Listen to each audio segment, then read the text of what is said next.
예수님, 오늘은 어디 계세요? 오늘 예수님께서는 카나에 계십니다.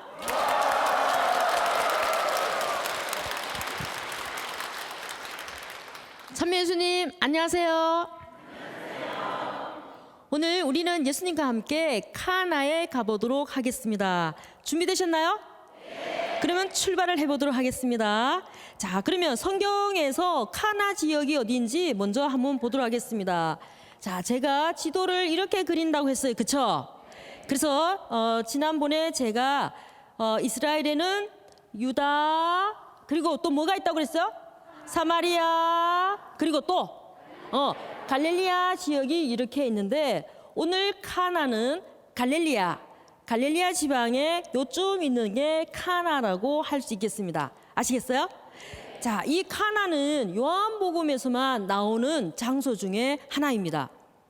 요한복음을 보면 예수님과 어머니 마리아께서 제자들과 함께 갈릴리아 카나 지역에 혼인잔치가 있었는데 거기에 참석하셨어요.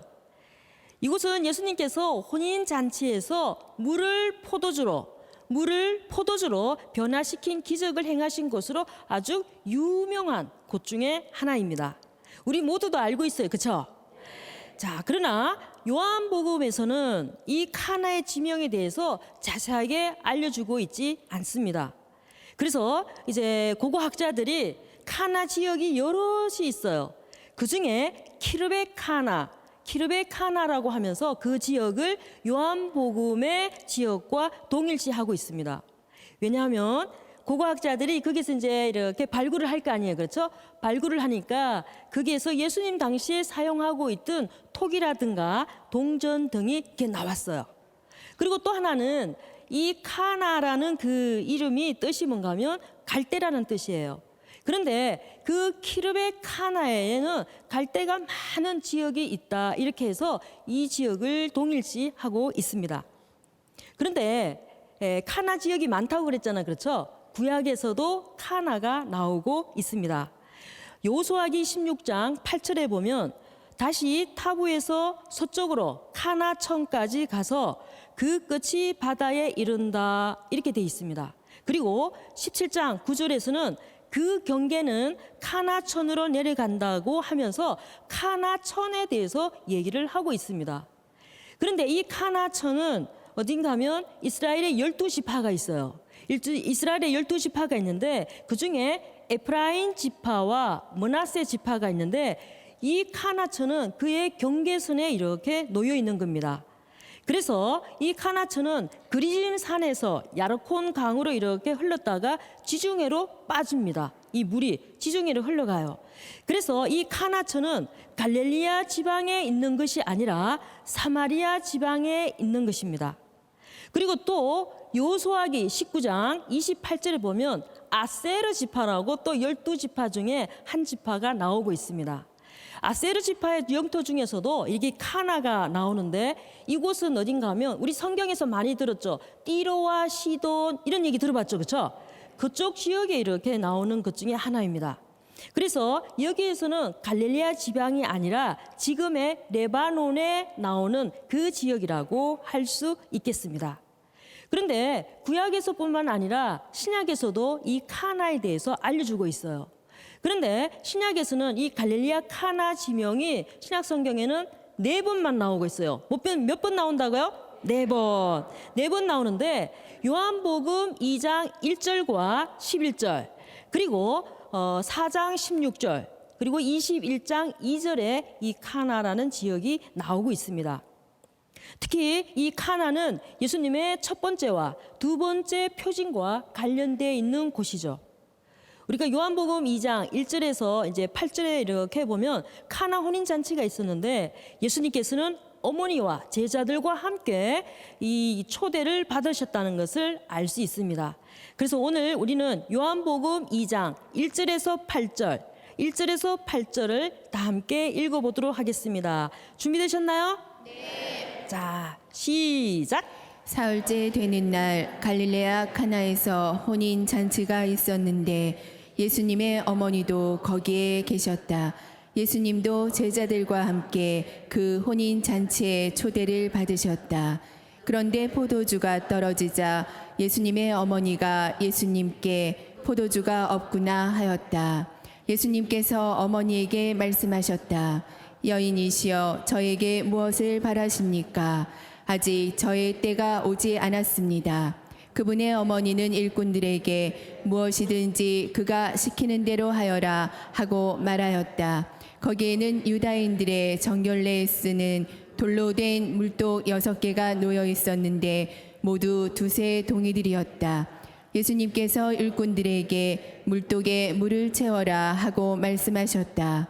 그들이 물독마다 가득 채우자 예수님께서 그들에게 다시 이제는 그곳을 벗어 과방장에게 날라다 주어라 하셨다.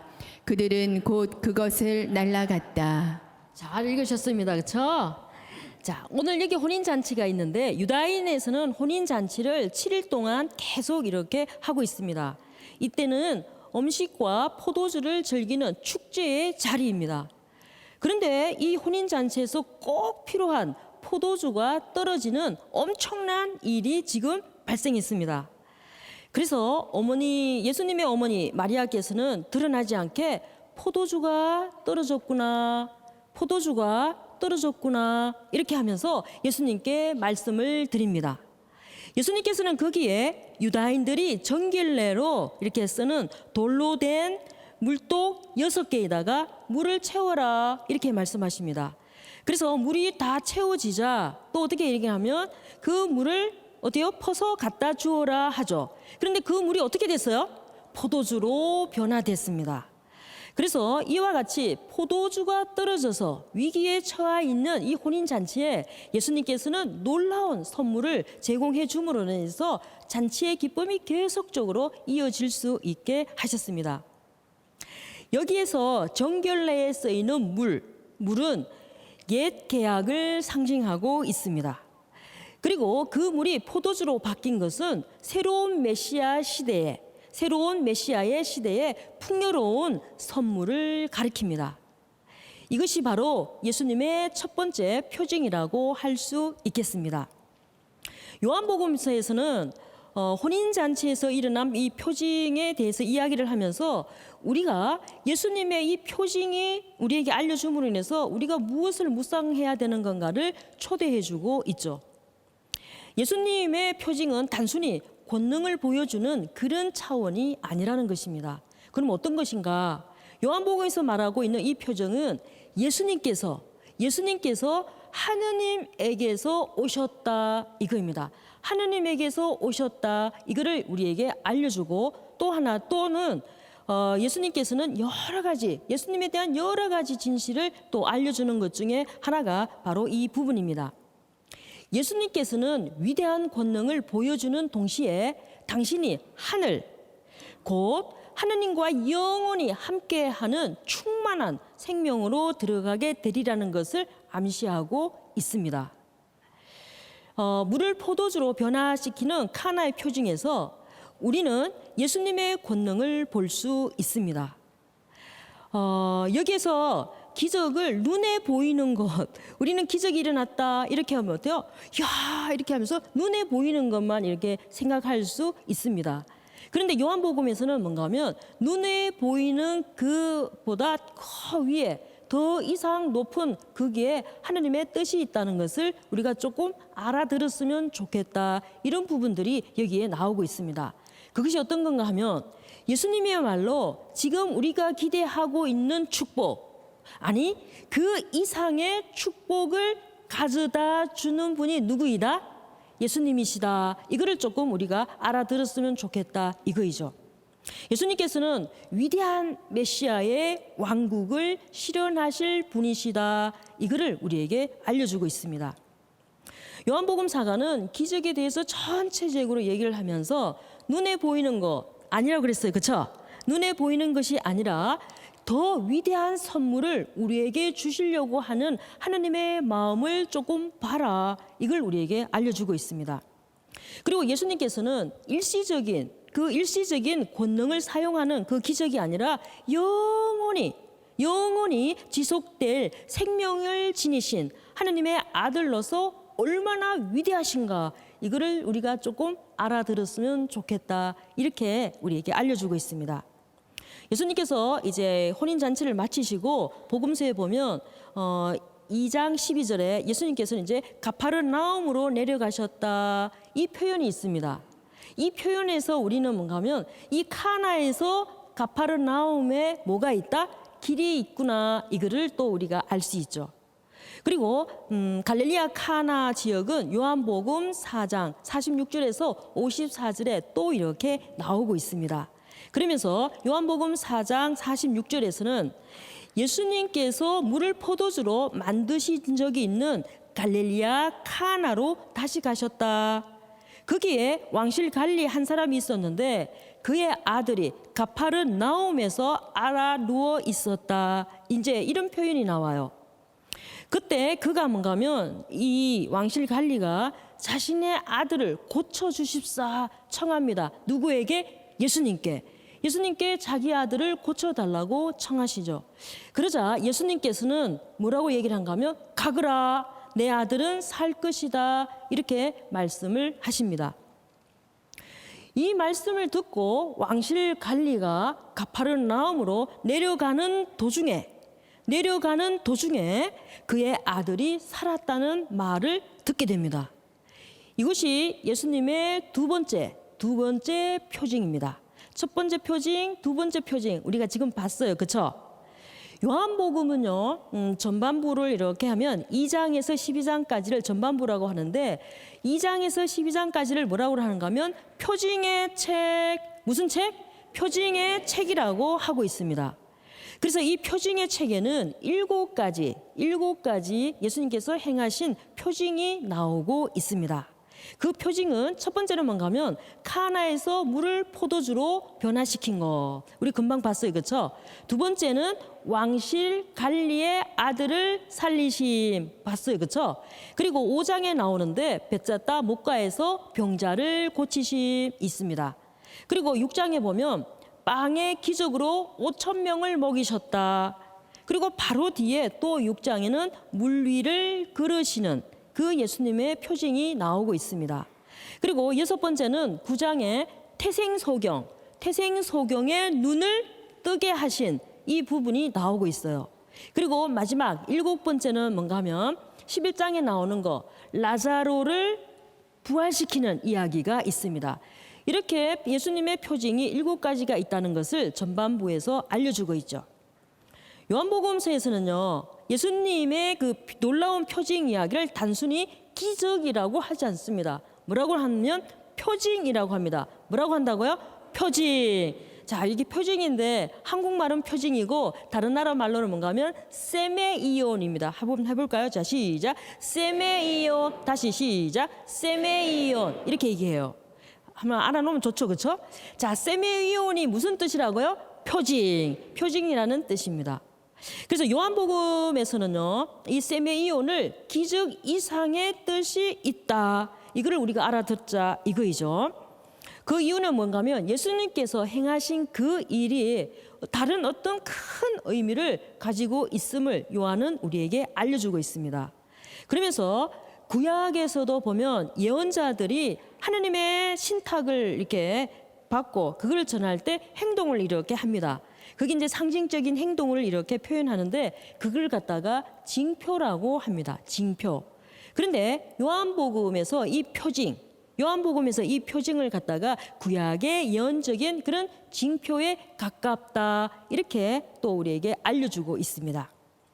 요한복음 저자는 예수님께서 행하신 수많은 그 기적을 의도적으로 딱 7개만 우리에게 알려주고 있습니다. 숫자가 비록 7이지만 그 숫자에 중요한 것이 아니라 그 실체를 알려주는 데는 조금도 부족함이 없다. 이거를 또 우리에게 알려주고 있죠.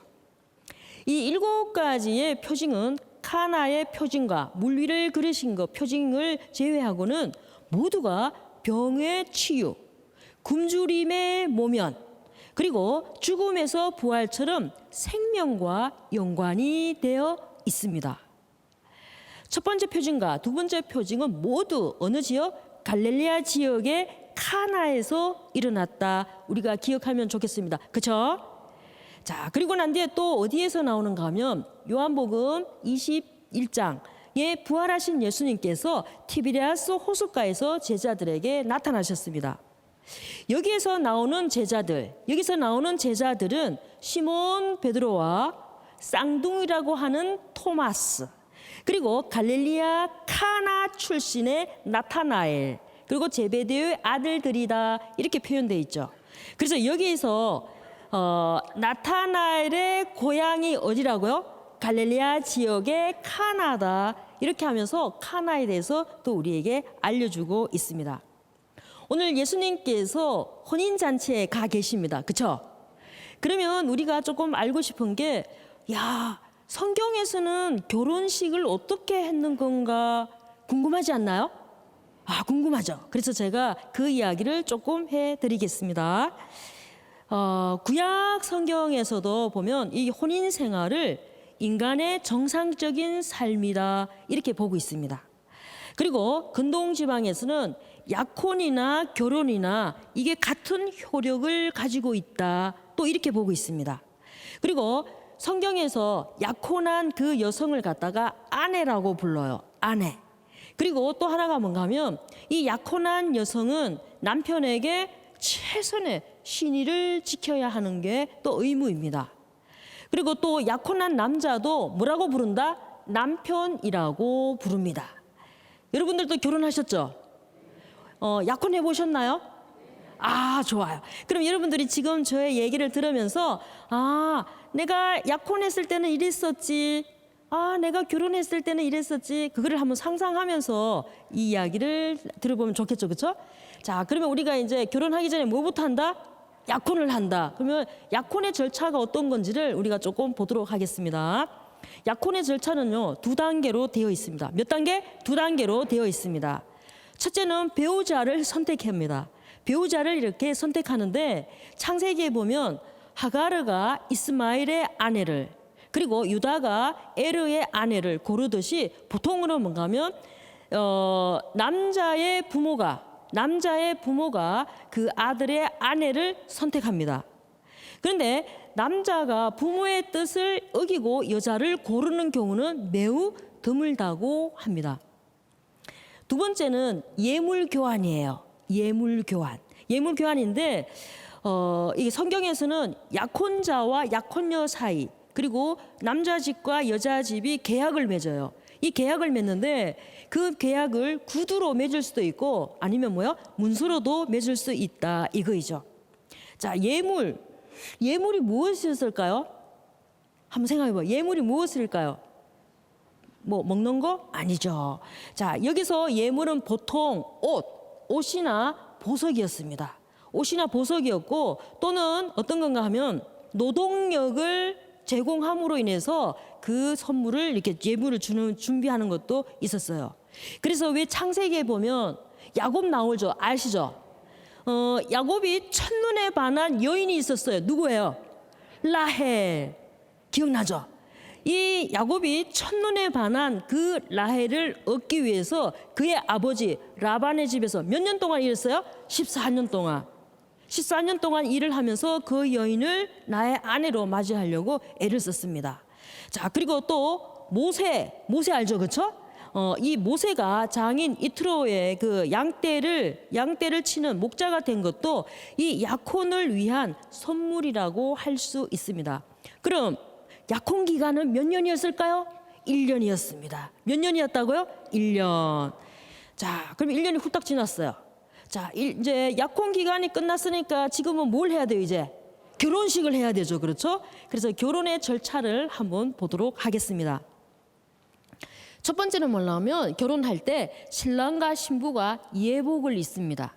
예복을 이제 입어요. 그래서 특별히 뭔가 하면 신랑은 자기 어머니한테서 특별한 관을 써서 머리에 씁니다. 그래서 그 이야기가 아가서 3장 11절에는 혼인날 마음이 기쁜 날에 그 어머니가 면류관을 씌워주고 이런 부분이 나오고 있습니다. 신부는 화려한 수가 놓여 있는 그 옷을 입어요. 그리고 온갖 보석으로 치장을 합니다. 여러분들도 왜 드레스 입을 때 막 보석 달린 거 입잖아요. 그렇죠? 그런 것처럼 있는데 이사야서에서는 61장 10절에 이렇게 표현하고 있습니다. 신랑이 관을 쓰듯 신부가 폐물로 단장하듯 이런 표현이 나와요. 굉장히 아름답겠죠. 그렇죠? 자, 여러분들도 오늘 집에 가서 결혼했을 때의 사진을 한번 꼭 보세요. 자, 그러면서 이 아름다운 얼굴을 신부는 노을로 이렇게 가립니다. 그리고 두 번째는 뭔가 하면 혼인을 치르는 밤에, 그날 밤에 신랑과 친구들이 혼인 잔치를 하려고 어디에 와요? 신부 집을 이렇게 행례를 합니다. 그리고 신랑이 신부 집에서 신부의 부모와 계약을 맺습니다. 계약을 맺고 자기 집 또는 자기 아버지의 집으로 데리고 갑니다. 신부를. 그랬을 때 이때는 여러 가지 악기 있잖아요. 악기를 연주를 하고 춤을 추면서 이렇게 행렬을 합니다. 그런데 이때 중요한 게 뭔가 하면 지창금이에요. 이제 지창금인데 남자가 여자 집에 지창금을 줘야 돼요. 그럴 때 되면 뭐요? 남자는 이제 계약을 맺잖아요. 그렇죠? 계약의 흥정이 어떻게 됐는지 잘 몰라요. 그러니까 혹시나 흥정이 늦어져서 밤에 가게 되면 밤중에 행례를 도와주기 위해서 횃불을 준비하는 게 있습니다. 그래서 마태오복음 25장 7절에 나오는 그 열처녀의 비유에 보면 한밤중에 그들이 졸고 있을 때 어떻게 해요? 신랑이 온다 이렇게 얘기하잖아요. 그랬더니 거기에 있던 처녀들이 등불을 이렇게 밝히는 거 기억나시죠? 그렇죠? 자, 그런 절차가 또 있습니다. 그리고 세 번째는 뭔가 하면 혼인잔치에 참여한 친지와 그 손님들에게 술과 음식을 풍성하게 베푸는 것입니다. 그리고 네 번째는 뭔가 하면 부모와 친지들이 이 신랑과 신부에게 축복을 내려주는 거. 그리고 다섯 번째는 신랑과 신부는 부모님의 인도로 이렇게 특별히 꾸며진 어디로 들어갈까요? 신방으로 들어갑니다. 그러면서 이렇게 해서 혼인잔치가 이렇게 끝나는데 춤과 그리고 음악이 곁들인 이 흥겨운 이 잔치는 한두 주간 더 지속될 수도 있다 이렇게 얘기하고 있습니다. 자, 예수님께서 오늘 물을 포도주로 변화시켰습니다. 그렇죠? 물을 포도주로 변화시켰습니다. 카나에서 예수님께서는 단순히 기적만을 행하신 것이 아니었습니다. 요한복음에 따르면 예수님께서는 이 기적을 통해서 당신이 바로 하느님의 아드님이시다 이거를 우리에게 알려주는 것 중에 하나였습니다. 그래서 우리의 삶도 조금은 변화된 삶을 살아야 한다 이거죠. 어떻게? 어둠 속에서 빛으로 좀 나아갈 수 있도록, 그리고 거짓됨에서 진실됨으로 좀 나아갈 수 있도록, 그리고 죽음에서가 아니라 생명으로 살아갈 수 있는 그 방향으로 우리가 조금 변화될 수 있으면 참 좋겠다. 이거를 예수님께서 오늘 우리에게 말씀해 주고 계십니다. 많은 사람들이 결혼을 하면서 이 세상에서 최고로 맛 좋은 포도주의 삶을 살게끔 해주신 예수님을 한 번쯤은 생각해 보셔야 하겠습니다. 하느님께서 우리에게 마련해 주신 이 세상에서 단 하나밖에 없는 나의 배우자, 남편, 그리고 아내를 만나서 인생을 멋지고 그리고 보람 있게 가치를 느끼면서 살아왔고 앞으로도 그렇게 살아갈 것입니다. 그렇죠? 물이 그냥 포도주가 되지는 않았습니다. 예수님의 스침, 예수님의 손길, 그리고 예수님의 지시로 세상에서 가장 맛 좋은 포도주로 변했습니다. 그래서 오늘 우리도 우리의 삶도 예수님의 스침으로, 예수님의 손길로, 그리고 예수님의 지시에 순명하면서 우리의 삶도 이 세상에서 가장 최고로 맛 좋은 그런 포도주의 삶을 사시기를 예수님께서 오늘 우리에게 말씀하고 계십니다. 그렇죠? 오늘 우리는 예수님께서 첫 번째 표징과 두 번째 표징을 한 카나에서 예수님을 만나 보았습니다. 잠시 후에는 갈릴리아 호숫가에서 예수님을 만나보도록 하겠습니다.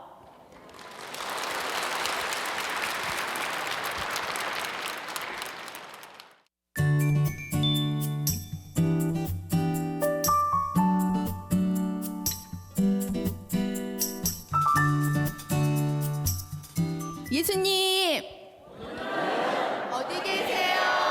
오늘 예수님께서는 갈릴리아 호숫가에 계십니다.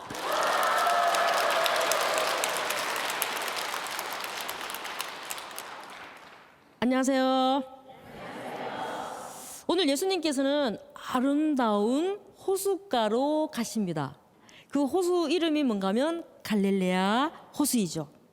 우리도 예수님이 계신 아름다운 호수, 갈릴리아 호수로 한번 가보도록 합시다. 갈릴리아 호수는요, 굉장히 아름다운 곳입니다. 제가 갈릴리아 호수에 이렇게 갔었을 때 석양이 질 무렵이었었어요. 석양이 질 무렵이었는데 제가 그 호숫가 주변을 이렇게 도는데 마음이 너무 편했습니다. 그리고 아침에 일찍 일어나서 이렇게 보니까 저쪽에서 해가 떠올라요. 갈릴리아 호수에서. 일출이 탁 되는데 너무 아름다워서 할 말을 잊었습니다. 그리고 갈릴리아 호수에서 이제 배를 탔어요. 그런데 그때 제 생각이 뭔가 하면 어쩌면 예수님께서 바로 지금 이 자리에서 제자들과 함께 고기를 잡았겠구나. 그리고 예수님께서 이 배를 타고 다니셨구나. 그리고 예수님께서 어떻게요? 이 배 그 고물에 대고 주무셨구나. 그쵸? 그리고 예수님께서 지금 이 자리에서 물 위를 걸으셨구나. 그리고 뭘 했을까요? 풍랑을 잠재우셨구나. 이런 생각을 했었어요. 그러면서 제가 이제 또 갈릴리아 호수를 막 이렇게 가는데 그때 마침 예수님께서 제 어깨를 탁 치면서 막 제 이름을 부르는 것 같았어요. 그래서 제가 이렇게 뒤로 돌아봤는데 아무도 없었어요. 그런데 예수님을 금방이라도 만날 것 같은 그 설레임이 이 갈릴리아 호수에서 이렇게 지금 얘기를 하니까 막 생각이 나서 제가 조금 이렇게 얘기를 했습니다. 이 갈릴리아는 갈릴리아 호수, 그리고 또 하나가 뭔가 하면 겟네사렛 호수, 그리고 또 하나는 티베리아스 호수, 이렇게 얘기하고 있습니다. 그런데 구약에서는 또 뭐라고 하는가 하면 킨네레 호수, 이렇게 또 얘기를 하고 있습니다. 자, 그러면서 다양한 이름을 갖고 있는 이 갈릴리아 호수가 어디에 있는지 우리가 조금 보도록 하겠습니다. 자, 제가 또 지도를 그리도록 하겠습니다. 지도는 이렇게 생겼어요. 자, 그런데 오늘은 좀 이렇게 하는데 이 갈릴리아 지역 이렇게 북쪽에 위치하고 있는 게 바로 호수입니다. 그래서 이렇게 이제 호수가 생겼죠. 이렇게 호수가 있는 이쪽을 우리가 한번 보면 좋겠습니다. 이 갈릴리아 호수를 이렇게 보면 여 위에 헤르본이라는 곳이 있어요. 헤르본에서 뭔가 하면 물이 콸콸콸 쏟아요. 그러면 그게 어디로 가면 훌레 호수라고 있어요. 그 훌레 호수로 들어갔다가 이렇게 쭉 빠져나와서 어디로 오는가 하면 지금 이 큰 갈릴리아 호수로 들어옵니다. 그리고 이 갈릴리아 호수에 물이 이제 흐릅니다. 어떻게 흘러요? 요르단강. 아시죠? 그렇죠? 요르단강으로 이렇게 흘러서 마지막에는 어디로 간다? 사해로 들어가는 것을 우리가 볼 수 있겠습니다. 그리고 호수 주변에는요, 남쪽과 그리고 이제 북서쪽에 보면 겟네사렛 평야라고 있는데 그 평야를 이렇게 제외하고는 모든 이제 호수 주변이 높고 또 낮은 그런 언덕이나 절벽으로 되어 있다. 우리가 그를 생각하면 좋겠습니다. 그리고 이 호수에는 뭔가 하면 다양한 물고기들이 이렇게 서식하고 있어요. 그중에서 가장 유명한 물고기가 뭔가 하면 베드로 사도의 이름을 딴 베드로의 물고기다. 이게 유명한 것이 있습니다. 예수님 시대도 마찬가지로 오늘날에도 고기잡이가 굉장히 그들의 산업을 발전시키는 것 중에 하나이죠. 그리고 통상적으로 이렇게 수면에서 잔잔하다가 때로는 갑자기 뭐가 있는가 하면 풍랑이 이렇게 일어나기도 합니다. 그래서 복음서에 보면 풍랑을 가라앉히신 예수님의 이야기 나오죠. 그렇죠? 그리고 또 하나는 물 위를 걸어가신 예수님의 이야기. 이런 거를 통해서 우리는 호수가 때로는 이렇게 변하기도 하는구나, 이런 것들을 우리가 알 수 있습니다. 그러면서 이 갈릴리아 호수가 신약 성경에 나오는 게 아니라 구약에서도 나오고 있습니다.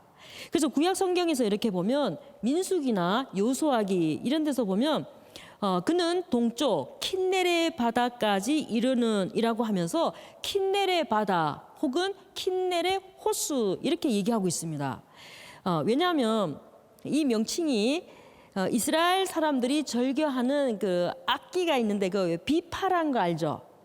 비파, 우리나라로 얘기하면 하프라고 얘기하고 있어요. 그런데 그 비파를 갖다가 히브리어로 킨노르 이렇게 얘기합니다. 킨노르 이렇게 해서 그 유래가 되었다 이렇게 보고 있죠. 그리고 또 사람들이 호수를 이렇게 보니까 그게 어떤 모양으로 생겨 있다? 비파, 악기 그의 비파 모양으로 생겨 있다 이렇게 생각을 했습니다. 그리고 또 하나는 이제 우리가 신약 성경에서 보면 신약 성경에서는 이 이름이 각자 조금 다르게 나오고 있어요. 그래서 이 갈릴리아 호수를 갖다가 마테오복음과 또 마르코복음에서는 뭐라고 한다? 갈릴리아 호수 이렇게 얘기합니다. 뭐라고 한다고요? 갈릴리아 호수. 그런데 루카복음에서는 조금 다르게 얘기합니다. 루카복음에서는 이거를 갖다가 겟네사렛 호수 이렇게 얘기합니다. 겟네사렛 호수. 많이 들어보셨죠? 자, 겟네사렛 호수. 자, 해봅니다. 시작. 겟네사렛 호수. 자, 그런데 요한복음에서는 또 다르게 얘기해요. 또 다르게 얘기하는데 요한복음에서는 티베리아스 호수 이렇게 얘기합니다. 티베리아스. 자, 시작. 티베리아스. 자, 이 티베리아스 이렇게 얘기를 이렇게 하죠. 마테오복음에서는 뭐라고 한다? 갈릴리아 호수. 그리고 루카복음에서는 겟네사렛 호수. 요한복음에서는 티베리아스 호수 이렇게 얘기를 하고 있다 이거이죠. 자, 티베리아스 호수 이거는 여기 보면 뭐가 있는가 하면 여기 겟네사렛 평야가 있어요. 이쪽에 여기 가파르나움이 있습니다. 그리고 여기 막달라가 있습니다. 도시 이름이에요.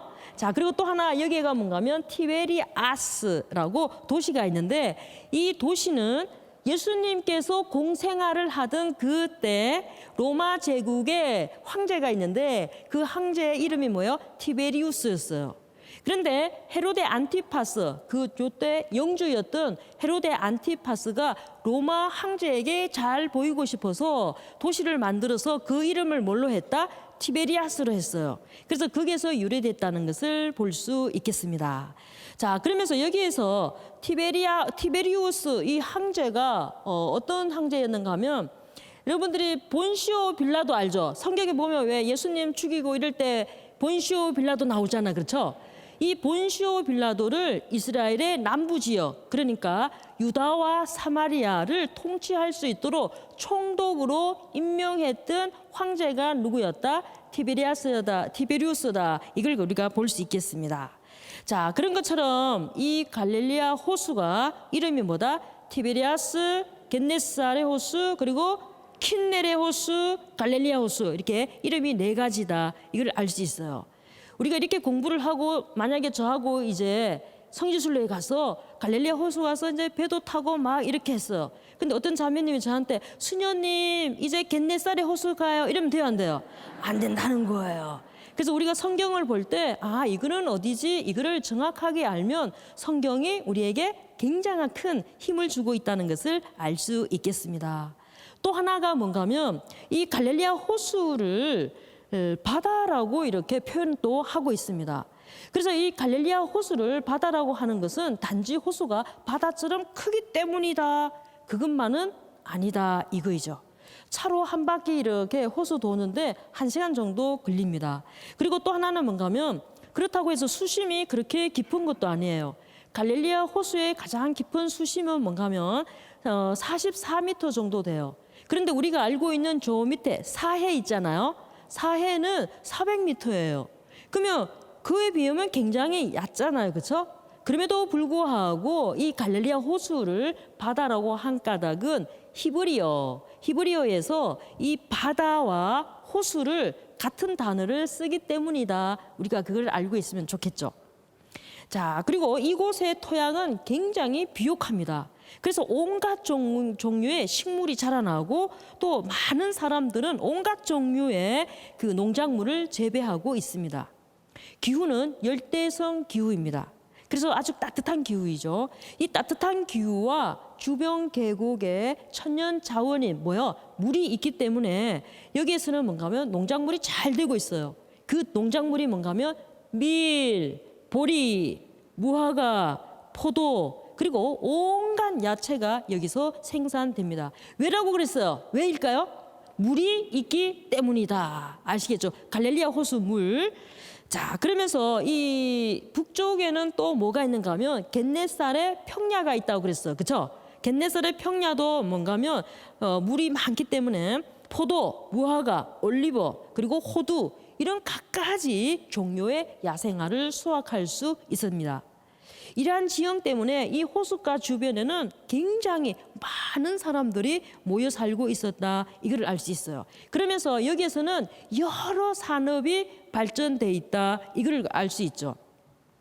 첫 번째는 뭔가 하면 호수의 물이 민물이기 때문에 여기에 다양한 종류의 물고기가 서식하고 있다. 그래서 뭐가 발달됐다? 물고기 잡이가 이렇게 발달됐다. 이거를 알 수 있습니다. 그래서 예수님의 첫 번째 제자 시몬 베드로와 안드레아, 야고보와 요한이 뭐였다? 어부였다는 것을 우리가 알 수 있습니다. 이 밖에도 이 지역에서는 선박 제조업, 그리고 제혁 산업, 그리고 염색 산업이 발달되었어요. 그중에 최고는 뭔가 하면 생선을 많이 잡기 때문에 생선 저장법 있잖아요. 생선 저장법이 로마 제국에서 그 기술을 인정할 정도로 이름을 떨쳤다고 합니다. 그리고 기원 후 1세기 무렵에는 이 갈릴리아 호수가 상업적으로 엄청나게 발전된 곳 중에 하나였다. 이거를 알 수 있습니다. 왜냐하면 갈릴리아 지역의 대부분 도로가 어디로 연결되어 있다? 이 호수와 연결되어 있기 때문이다. 우리가 이거를 알 수 있습니다. 그리고 주변에 또 뭐가 있는가 하면 예수님께서 공적 직무를 수행했었던 가파르나움이 있었다.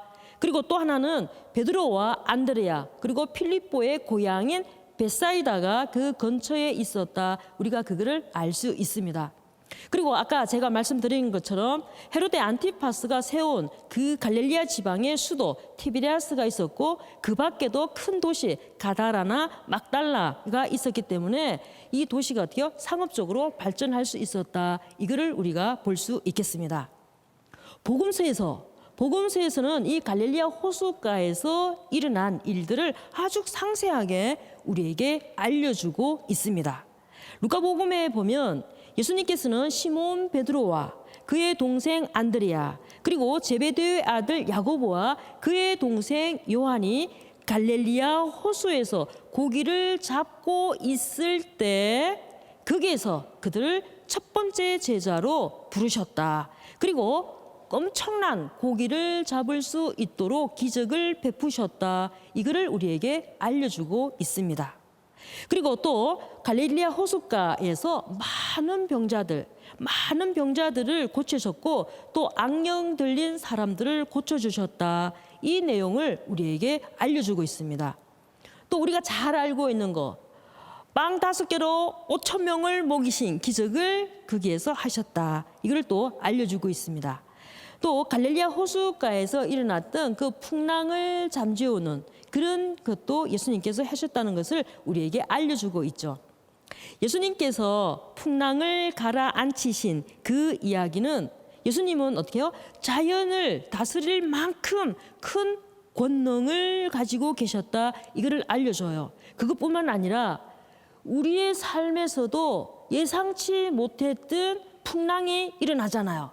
그랬을 때 우리가 주님을 바라보면서 용기를 잃지 않도록 이 복음서에서는 우리에게 또 알려주고 있습니다. 그리고 예수님께서는 갈릴리아 호수를 걸었다는 것을 우리가 또 알고 있어요. 그렇죠? 자, 도대체 그분이 어떤 분위기에 이런 일을 할 수 있단 말인가? 이런 궁금증이 생겨요. 그래서 복음사가들은 기적을 행하시는 예수님이야말로 참으로 하나님과 같은 분이시다. 이거를 우리에게 알려주는 겁니다.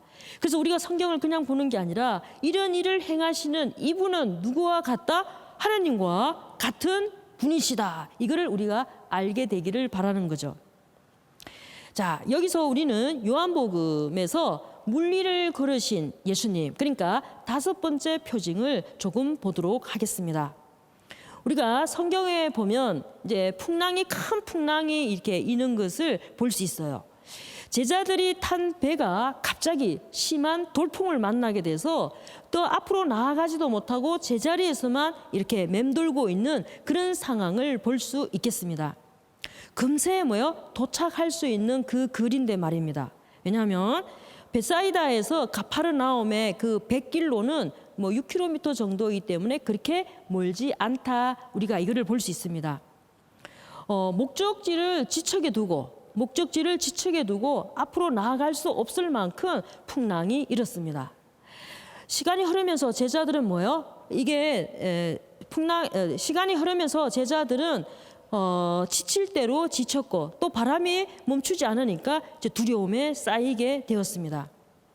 아까 제가 말씀드렸죠. 갈릴리아 호수는 이렇게 남쪽으로는 좀 좋지만 주변에는 높은 산들이 있기 때문에 기압 차이가 갑자기 이렇게 나면 큰 돌풍이 일게 되는 그런 현상도 있다. 이걸 제가 말씀드렸어요. 그렇죠? 이럴 때는 뭔가 하면 아무리 큰 풍랑이라도 예수님의 제자들이 거의 어부였기 때문에 노련하게 그거를 대체할 수 있었을 거예요. 그런데 여기에서는 속수무책으로 지금 그 풍랑에 휩싸여서 가고 있다는 것을 우리가 볼 수 있습니다. 도대체 어떤 풍랑이었을까? 성경에 보면 그게 큰 바람이다 이렇게 돼 있습니다. 큰 바람. 근데 보통 상황이라면 아무리 큰 바람이라 할지라도 평생 어부로 잔뼈가 굵었던 그런 제자들이기 때문에 거뜬하게 그 일을 해결할 수 있었을 겁니다. 그런데 지금은 그런 상황이 아니라는 것을 볼 수 있죠. 그런데 이 요한복음과 함께 같은 병행 구절 마테오 복음서에 보면 여기에 나오는 이 풍랑을 갖다가 세이스모스라고 이렇게 얘기합니다. 세이스모스가 발생하였다. 아니 한글로 돼 있는 게 아니라 그리스어로 이렇게 세이스모스가 일어났다. 이 뜻을 가지고 있습니다. 이는 뭔가 하면 지진을 동반한 지진을 동반한 풍랑이 발생하였다 이거이죠. 그래서 여기서 세이스모스는 바로 뭔가 하면 지진이라는 뜻입니다. 제자들이 호숫가에서 거센 풍랑을 만나서 고생하고 있을 때 예수님께서 두려움에 떨고 있는 그들에게 가까이 오십니다. 그러면서 예수님께서 말씀하십니다. 나다 두려워하지 마라. 나다 두려워하지 마라. 자, 우리 지금 옆 사람한테 좀 두려워했다고 생각을 하면서 얘기를 합니다. 나다 두려워하지 마라 한번 해봅니다. 자, 시작. 나다 두려워하지 마라. 자, 한 번 더 해봐요. 자, 시작. 나다 두려워하지 마라. 자, 한번 봐봐. 여기서 나다 이렇게 얘기하죠. 그렇죠? 예수님께서 뭐라고 얘기해요? 나다 이렇게 얘기하는 것은 그리스어로 에고 에이미 이 뜻입니다. 에고 에이미. 자, 여기서 에고 에이미는 하느님을 가리키는 말입니다. 에고 에이미가 뭐라고요? 하느님을 가리키는 말입니다. 그래서 예수님께서는 당신을 에고 에이미라고 이렇게 지칭하시면서 당신이 단순히 모세와 같은 그런 예언자 또는 다시 오실 예언자가 아니다 이거입니다. 그럼 무엇인가? 예수님은 그 이상의 존재이다. 이거를 우리에게 알려주려고 합니다. 그러면 예수님께서는 그 이상의 존재가 뭐인가? 하느님과 같은 분이시다. 이거를 얘기하고 있습니다. 요한복음에서는요. 1장에 이렇게 보면 요한복음 1장 1절에 보면 말씀이 세상에 오셨다. 이렇게 돼 있습니다. 그렇죠? 그런데 세상에 오기 전에 이 말씀은 누구와 함께 있었다? 하나님과 함께 있었다. 이렇게 하면서 이 말씀 자체가 뭐예요? 하나님이시다. 이거를 알려주는 것 중에 하나입니다. 그러면서 여기에서도 나다 이렇게 얘기하면서 나는 하나님과 같은 존재이다. 이거를 우리에게 알려주는 것 중에 하나입니다. 그리고 또 예수님께서는 부활하신 후에 바로 호숫가에서 7 제자들을 만납니다. 요한복음에서.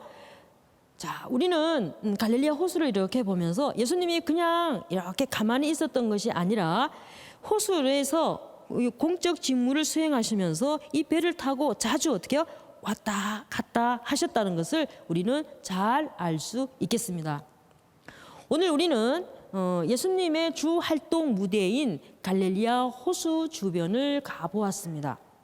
자, 다시 한번 갈릴리아 호수 이름이 몇 개라고 그랬어요? 4개라고 그랬어요. 그렇죠? 자, 우리 큰 소리로 한번 해보겠습니다. 갈릴리아 호수, 겟네사레 호수, 티베리아스 호수, 그리고 구약에서는 킨네레 호수라고 그랬다. 기억나시죠? 좋아요. 자, 성경에서 갈릴리아 호수는 걱정에 잠겨 있는 우리를 예수님을 믿으라 라고 초대하고 있습니다. 풍랑을 일으킨 호수는 예수님의 목소리를 듣고 그분의 명령에 순종했습니다. 그래서 우리도 호수처럼 예수님께 순종함으로써 세상의 주인이신 하느님이 마련해 주시는 그 궁극적인 행복을 얻기를 희망하는 듯합니다. 자, 우리 한번 생각해봐요. 고요하고 잔잔한 그 갈릴리아 호수를 생각하면서 예수님께서 나를 당신의 제자로 부르셨던 그 첫 순간을 생각을 하면서 더욱더 충실하게 신앙의 삶을 살아나갔으면 좋겠다. 한 번쯤 다짐했으면 좋겠습니다. 그렇죠? 다음 시간에는 갈릴리아 호수 2번째 이야기가 계속되겠습니다. 다음 시간에 뵙겠습니다.